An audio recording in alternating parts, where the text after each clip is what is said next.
Hello everyone, welcome back to my channel. आज हम करेंगे जीएसटी का 4th चैप्टर जिसका नाम है taxable event and scope of supply under GST.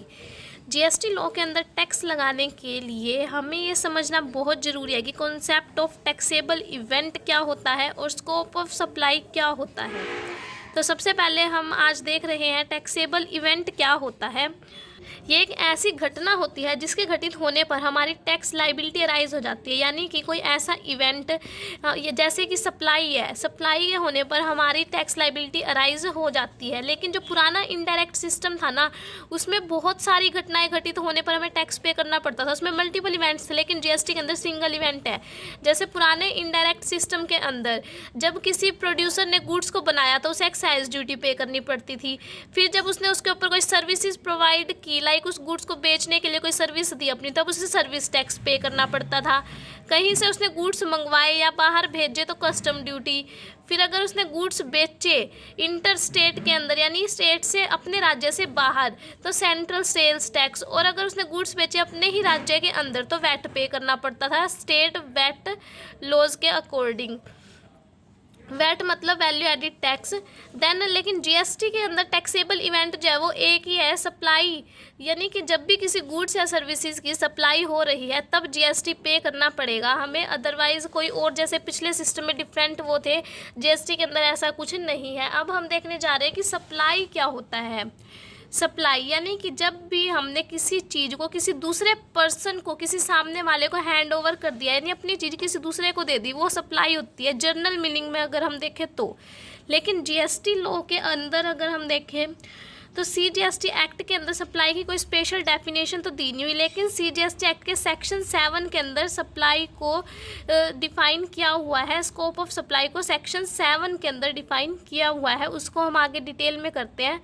Supply के अंदर डिफरेंट टर्म्स आ जाएंगे, जैसे taxable supply, consideration, made in the course और furtherance of business, taxable territory, taxable person.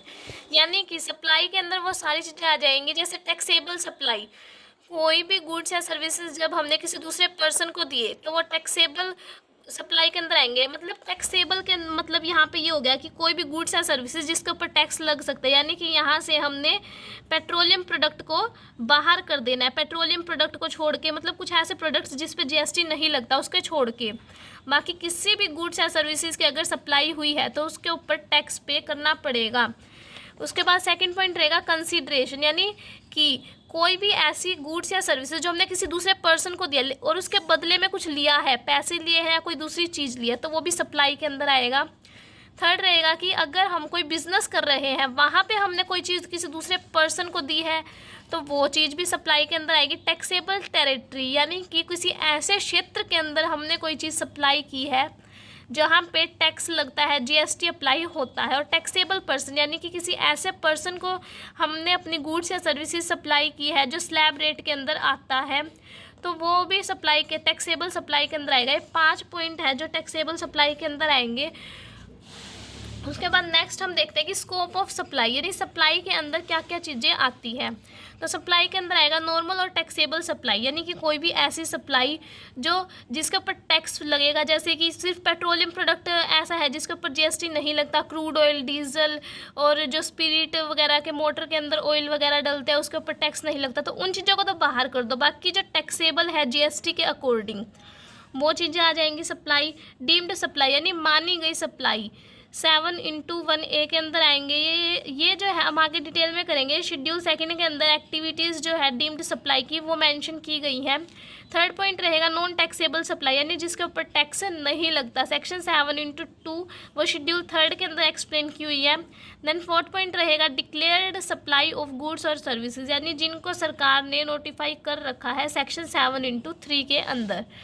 तो अब हम सबसे पहले फर्स्ट पॉइंट देखते हैं, नॉर्मल और टैक्सेबल सप्लाईज के अंदर क्या क्या आएगा। इसके अंदर रहेगा जैसे नॉर्मल और टैक्सेबल सप्लाई, ये सेक्शन 7(1) के अंदर आता है। इसके अंदर रहेगा कोई भी ऐसी सप्लाई जिसके जो हमने कंसिडरेशन के बदले किए, यानी जिसके बदले में हमने कुछ लिया है। इम्पोर्ट ऑफ सर्विसेज, यानी हमने किसी की सर्विसेज ली है उस चीज़ को बेचने के लिए। Then supplies made without consideration, यानी कि कोई ऐसी सप्लाई जो हमने बिना किसी कंसीडरेशन के की है। तो ये तीनों चीज़ें आ जाएंगी। जैसे फर्स्ट इंक्लूजन में क्या रहेगा, वो सारी सप्लाईज जो हमने कंसीडरेशन के बदले की है। तो कंसिडरेशन के बदले किया तो इसके अंदर दो कंडीशंस इसके अंदर रहेगा। जैसे सप्लाई के अंदर क्या क्या आ जाएगा, सप्लाई ऑफ गुड्स और सर्विसेज, या वो दोनों सभी फॉर्म्स की, यानी कोई भी हमने गुड्स या सर्विसेज सप्लाई की है तो वो टैक्सेबल सप्लाई के अंदर आ जाएगा। लेकिन इसकी दो कंडीशन रहेगी कि हमने वो सप्लाई बिजनेस, हम कोई बिजनेस कर रहे हैं उसके अकॉर्डिंग की हो और उसके बदले में हमने कुछ रिसीव किया हो, कंसिडरेशन लिया हो, तो वो चीज़ हमारी सप्लाई के अंदर आ जाएगी। सप्लाई की सिर्फ ये दो कंडीशन रहेंगी, कंसिडरेशन यानी उसके बदले में हमने कुछ लिया हो, और हम कोई बिज़नेस कर रहे हैं उसके दौरान, बिज़नेस के दौरान हमने कोई चीज़ ट्रांसफ़र की हो। जैसे कि कोई पर्सन है, उसके पास अपनी कोई पर्सनल वॉच थी 20,000 रुपये की, 10 महीने यूज़ की, उसने किसी दूसरे पर्सन को उसको सेल कर दिया 10 महीने बाद, तो ये कोई सप्लाई के अंदर नहीं आएगा, क्योंकि ये उसका बिज़नेस नहीं है, ये जस्ट उसने एक ट्रांजेक्शन की है, तो ये बिज़नेस नहीं है, इसलिए सप्लाई के अंदर काउंट नहीं किया जाएगा।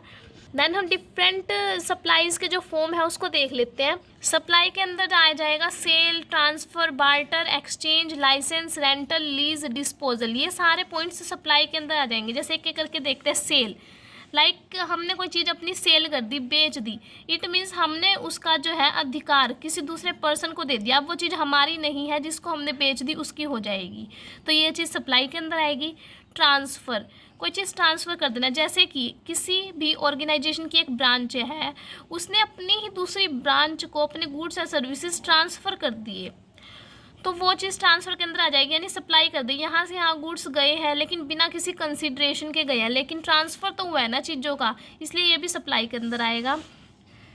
और सप्लाई के अंदर देखा जाए तो यहाँ पे वो उससे पैसे भी ले सकता है, चाहे उसने दूसरी अपनी ही ब्रांच को दिया है, लेकिन सामान तो दिया है और वहाँ पे अलग पर्सन, मैनेजर अलग है, तो वो उस मैनेजर से पैसे भी ले लेगा उसके बदले में। थर्ड पॉइंट रहेगा बार्टर या एक्सचेंज, यानी जहाँ पे गुड्स के बदले गुड्स ही जो है किए गए हैं एक्सचेंज, वो बार्टर, यानी ये भी सप्लाई के अंदर आएगा। लाइसेंस, यानी कि किसी एक पर्सन के पास लाइसेंस है, उसने किसी दूसरे पर्सन को लाइसेंस दे दिया उस चीज़ का, ताकि वो पर्सन भी उस चीज़ के अंदर ट्रेड कर सके, तो ये भी सप्लाई के अंदर आएगा। रेंटल, यानी कि कोई चीज़ हमने अपनी प्रॉपर्टी लाइक रेंट पे दे रखी है, किराए पे दे रखी है। लीज़, ये भी लीज़ भी उसी टाइप से आ जाएगा, यानी कि ये जगह अभी खाली है रेंट के लिए और हमने अपनी प्रॉपर्टी किसी को या शॉप लाइक रेंट पे दे दी, तो वो आ जाएगा। 7वां पॉइंट रहेगा डिस्पोजल, यानी अपने एसेट्स, कैपिटल एसेट्स वगैरह सेल कर दी, वो आ जाएगा। तो ये डिफरेंट पॉइंट्स रहेंगे, 7 पॉइंट्स, जिसको सप्लाई के अंदर ही लिया जाएगा।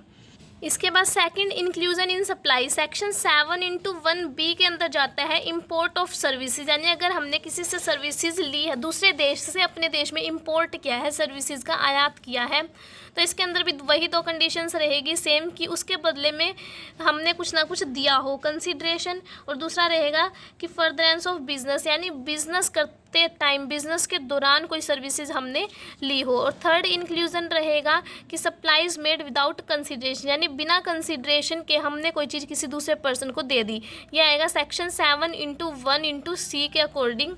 ये जो है सप्लाई इंक्लूड्स, इसके अंदर वो सारी एक्टिविटीज़ आ जाएंगी जो शेड्यूल 1 के अंदर मेंशन की हुई है। शेड्यूल 1 के अंदर कुछ ऐसे एक्टिविटीज़ बताई हुई है जो बिना किसी कंसिडरेशन की हुई है, यानी कि जहाँ पे सप्लाई तो हुई है लेकिन उसके बदले में कुछ लिया नहीं गया।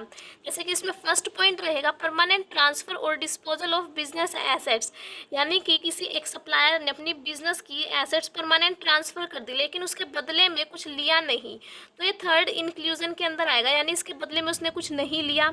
सेकेंड पॉइंट रहेगा सप्लाई बिटवीन रिलेटेड पर्सनस और बिटवीन डिस्टिंक्ट पर्सनस, यानी कि किसी भी चीज़ की सप्लाई हुई है, वो दोनों पर्सन या तो आपस में रिलेटेड है, यानी रिश्तेदार वगैरह है, या फिर अलग पर्सन है, हो भी सकता है वो रिलेट हो या ना हो। थर्ड पॉइंट रहेगा supply of goods between principal and agent, यानी कि गुड्स सप्लाई हुए हैं प्रिंसिपल और एजेंट के बीच में, उन दोनों के बीच में एम्प्लॉयर एम्प्लॉय का रिलेशन है और गुड्स ट्रांसफ़र हुआ है, उन्होंने आपस में गुड्स ट्रांसफ़र कर ली लेकिन उसके बदले में कुछ लिया नहीं एक दूसरे से, तो वो चीज़ भी थर्ड इंक्लूजन के अंदर आ जाएगी। यानी तीसरे पॉइंट के अंदर फर्स्ट शेड्यूल के अंदर हम इन चारों पॉइंट्स को इंक्लूड करके चल रहे हैं। फोर्थ पॉइंट रहेगा import of services from A related person, यानी कि हमने किसी अपने रिश्तेदार से ही सर्विसेज आयात की है, किसी दूसरे देश से मंगवाई है, तो वो भी सेक्शन 7(1)(c) के अंदर आएगा। इट मीन्स हमने उसके बदले में कुछ भी दिया नहीं, जस्ट अपनी उसकी सर्विसेज ली है। तो आज हमने डिटेल में ये देखा कि सप्लाई के अंदर क्या क्या चीज़ें इंक्लूड की जाती है। जो हमने बीच में ये डायग्राम देखा था कि सप्लाई के अंदर हम इन 3 चीज़ों को इंक्लूड करके चलेंगे। हमने इन तीनों चीज़ों को डिटेल में पढ़ा कि एक टाइप से हम जिस भी चीज़, कोई भी चीज़ हमने सप्लाई किया उसके बदले में पैसे लिए हैं, तो वो हमारा फर्स्ट इंक्लूजन मान के चला हमने। सेकेंड में देखा कि इम्पोर्ट ऑफ सर्विस, यानी दूसरे देश से हमारे देश में अगर हम सर्विसेज का आयात कर रहे हैं तो वो चीज़ सेकेंड इंक्लूजन के अंदर ली। देन थर्ड के अंदर लिया कि कोई ऐसी सप्लाई जिसके बदले में हमने कुछ भी रिसीव नहीं किया, वो चीज़ हमने थर्ड इंक्लूजन के अंदर ली। तो आज हमने ये देखा कि सप्लाई के अंदर किन किन चीज़ों को इंक्लूड किया जा सकता है, like sale, transfer, barter, disposal, licence, rental, lease, इन सब चीज़ों को सप्लाई के अंदर इंक्लूड किया जाता है। और सर्विसेज हो या गुड्स हो, उन दोनों को भी किया जाता है। सप्लाई की मेन कंडीशन यही रहती है कि वो उसके बदले में हमने कुछ ना कुछ कंसिड्रेशन रिसीव किया हो, और हम कोई बिज़नेस कर रहे हो, बिज़नेस के दौरान हमने कोई भी ट्रांजैक्शन की हो, सप्लाई की हो, एक चीज़ दूसरे पर्सन को ट्रांसफ़र की हो। सप्लाई की ये 2 कंडीशंस रहती हैं। तो आई होप आपको समझ आया होगा कि सप्लाई आखिरकार होता क्या है। अगर समझ आया हो तो वीडियो को लाइक कर देना, चैनल पे नए हो तो चैनल को सब्सक्राइब कर लेना। Thank you.